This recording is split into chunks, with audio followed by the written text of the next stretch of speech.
இப்படி தூக்குன மாதிரி ஊற்றிட்டிங்கன்னா முத்து முத்தா உழுகும். அதுவா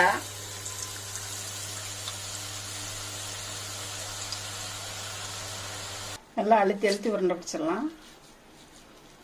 ஹலோ ஃப்ரெண்ட்ஸ், எல்லாம் எப்படி இருக்கீங்க? வெல்கம் டு மிஸ்டர் சம்பா சமையல். இன்னைக்கு நம்ம செய்ய போகிறது என்னன்னு பார்த்தீங்கன்னா, தீபாவளி பண்டிகை வரப்போகுது. அதுக்காக உங்களுக்கு நான் லட்டு செஞ்சு காட்ட போகிறேன். ரொம்ப ஈஸியான டிஷ் தான் இது. கடையில் வாங்கினா கிலோ 300 ரூபா சொல்கிறாங்க ஸ்வீட்டெல்லாம். நீங்கள் வந்து ஒரு 1/4 கிலோ மாவு போட்டிங்கன்னாவே எவ்வளோ லட்டு வந்துடும். இன்னைக்கு செஞ்சு காட்டுறேன் பாருங்க. வீட்டில் எல்லாரும் தீபாவளிக்கு செஞ்சு சாப்பிட்டு பாருங்க எல்லாரும்.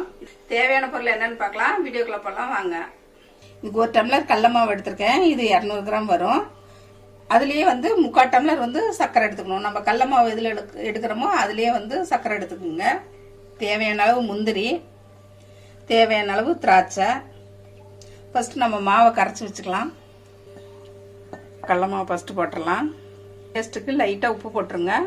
கொஞ்சமாக சோடா உப்பு போடணும். பூந்தி வந்து நல்லா உப்புன்னு வர்றதுக்காக இந்த சோடா உப்பு போடுறோம். இது வேணுன்னா போடலாம், வேண்டாட்டி போட தேவையில்லை. கலக்கிடலாம். தண்ணி தேவையான அளவு ஊற்றி கலக்கலாம். மாவு வந்து நம்ம பஜ்ஜிக்கு கலப்போம்ல அந்த பதத்துக்கு கலக்கணும். நம்ம கரண்டியில் மொண்டு ஊற்றினா அப்படியே ஊற்றணும். அந்த அளவுக்கு உங்களுக்கு கலக்கிட்டு காட்டுறேன். கட்டி இல்லாமல் நல்லா கலந்துக்கலாம்.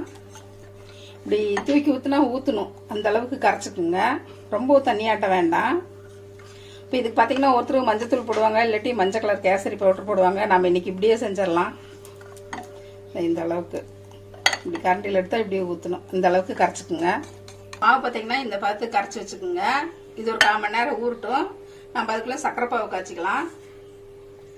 3/4 டம்ளர் சர்க்கரை எடுத்தோம், அதை போட்டுடலாம். இந்த டம்ளரில் மாவு 1 கப் எடுத்தோம். சர்க்கரை வந்து 3/4 கப் எடுத்துக்குங்க. தண்ணி வந்து 1/2 கப் ஊற்றிடலாம்.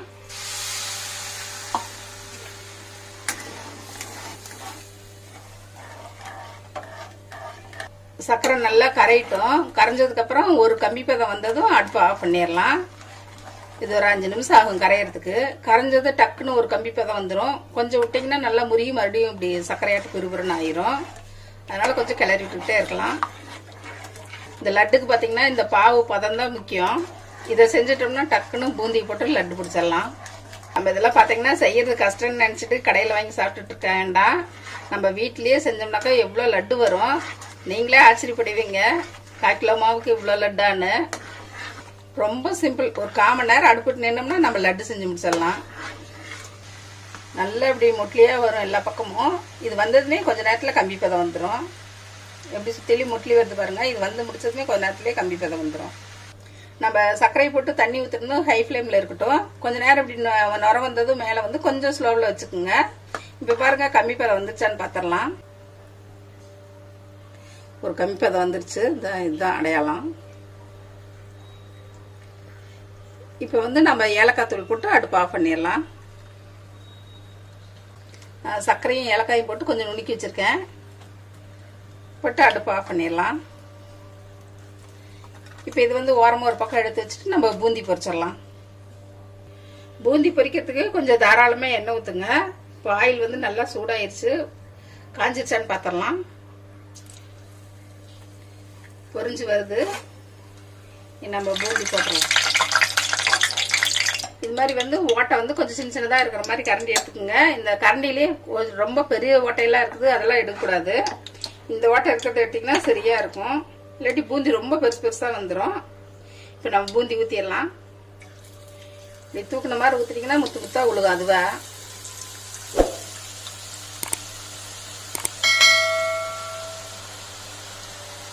அப்படியே லைட்டாக தேய்ச்சி விட்டிங்கன்னா எல்லாம் விழுகும். பூந்தி பார்த்தீங்கன்னா ரொம்ப செவக்கூடாது. போட்டது கொஞ்சம் பொரிஞ்சது எடுத்துடணும். முருகிரும். இல்லாட்டி நம்ம மஞ்சத்தூள் போட்டுதான் கொஞ்சம் டார்க் ஆகிருக்கும். நம்ம நேச்சுரலாக கடல மாவு கலருக்கே செய்யலாம். இன்னைக்கு லட்டு டேஸ்ட் அப்படியே தான் இருக்கும். கலருக்காக கடையில் வைக்கிற மாதிரி வேணும்னா கொஞ்சம் மஞ்சத்தூள் போடலாம், இல்லை கேசரி பவுடர் போடலாம். போது வந்தது. இந்த கொஞ்சம் லைட் கலர் இருக்கும்போது தான் எடுத்துருங்க. அப்படியே நம்ம பாவில் போட்டுடலாம்.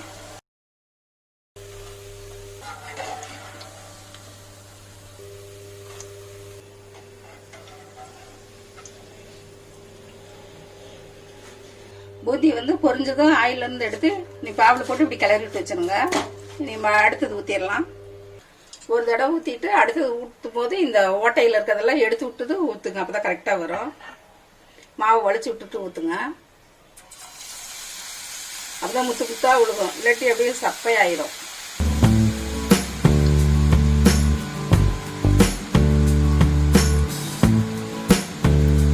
இதே மாதிரி மீதி மாவு ஊற்றி எடுத்துடலாம். பாருங்க, இந்த ஓட்டையெல்லாம் அடைச்சிருக்குது இல்லை, இதெல்லாம் அடுத்த அடைசல் ஊற்றும் போது நம்ம கையில் வலிச்சு விட்டுறணும். நம்ம வந்து பொரிச்ச பூந்தி பூரா சக்கரை பாவில் போட்டோம். இப்போ வந்து திராட்சை முந்திரி பொரிச்சு இதில் போட்டுடலாம். கொஞ்ச நேரம் ஆறுனதும் கை பொறுக்கிற சூட்டில் உருண்டை பிடிச்சிடலாம். முந்திரி திராட்சை வறுத்துடலாம். நெய் ஊற்றுறேன். நல்லா வாசமாக இருக்கும் லட்டுக்கு. கடைசியாக முந்திரி தாளித்து ஊற்றினோம்னாக்கா நெய் சூடாயிடுச்சு. முந்திரி போட்டுடலாம். முந்திரி சேர்ந்துச்சு, திராட்சை போட்டுடலாம்.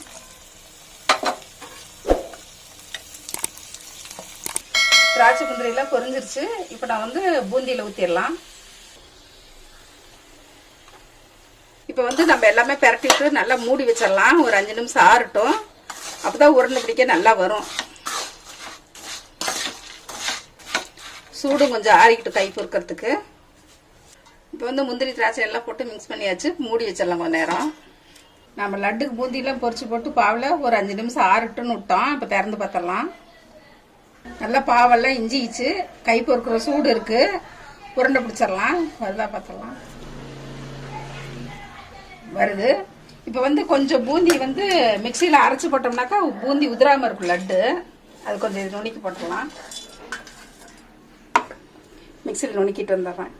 நம்ம வந்து கொஞ்சம் பூந்தி பொரிச்சு அதை எடுத்து வச்சோம். இதை வந்து நம்ம நுணுக்கி போட்டோம்னா லட்டு வந்து உதிராமல் வரும். மிக்சியில் அரைச்ச பூந்தி வந்து இதில் பூந்தியில் கலந்துடலாம். பூந்தி வந்து நம்ம ஒரு பருப்பு மொத்தம் ஏதோ ஒன்று வச்சு இப்படி கொஞ்சம் மசிச்சு விட்டு பிடிச்சோம்னா உதிராமல் இருக்கும். அதேமாரி பொரிக்கும் போது பார்த்தீங்கன்னா நம்ம ஒரு அடசல் பொரிச்சு பாவுக்குள்ளே போட்டதும் கொஞ்சம் சிம்மில் வச்சு பாவு வந்து சூடாக இருக்கிற மாதிரியே பார்த்துக்குங்க. நீங்கள் அடுப்பு நிறுத்திட்டு எல்லாமே பொரிச்சு போட்டுட்டு பிடிக்கலான்னு பார்க்கும்போது பாவு முருகிடும். அதனால் லைட்டாக சிம்மில் வச்சு நம்ம அதை பொரிச்சது வந்து அதில் போடணும். இப்போ எல்லாம் கலந்து உருண்டை பிடிச்சிடலாம்.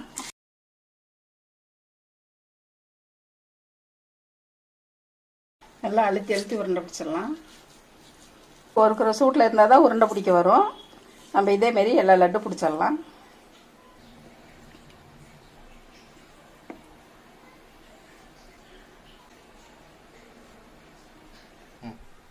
நம்ம ஒரு டம்ளர் கடல மாவு போட்டு லட்டு பிடிச்சோம். அந்த கடல மாவு பார்த்திங்கன்னா 200 கிராமு.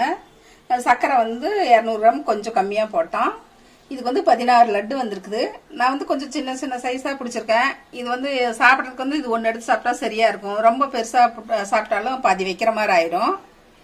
இது பார்த்திங்கன்னா ரொம்ப டேஸ்ட்டாக இருக்குது.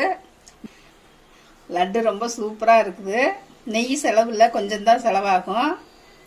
நீங்களும் எல்லோரும் உங்கள் வீட்டில் செஞ்சு சாப்பிட்டு பாருங்கள். ரொம்ப டேஸ்ட்டாக இருக்குது. கடையில் இருக்கிறத விட நம்ம வீட்டில் செஞ்சோம்னா கொஞ்சம் சுத்தமாகவும் இருக்கும்.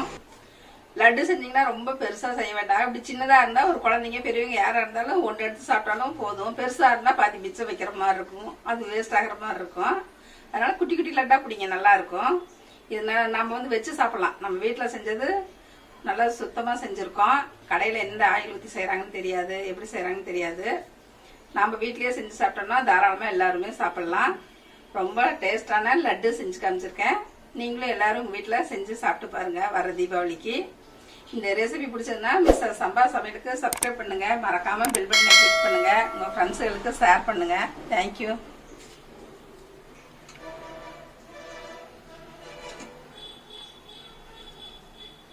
நம்ம எல்லா லட்டும் பிடிச்சி முடிச்சாச்சு. இது பார்த்தீங்கன்னா நம்ம வீடியோவில் வந்து 2 குழந்தைங்க வருவாங்க. அவங்களாம் பக்கத்து வீட்டில் தான் இருக்காங்க. தினம் வந்து நான் என்ன செய்கிறேன்னு கேட்டு கேட்டு போவாங்க. சரி, இன்னைக்கு ஸ்வீட் செஞ்சோம், குழந்தைங்க ஆசையாக சாப்பிடுவாங்க. கொண்டு போய் அவங்களுக்கும் கொடுத்துட்டு பக்கத்து வீட்டில எல்லாம் கொடுத்துட்டு வரேன்.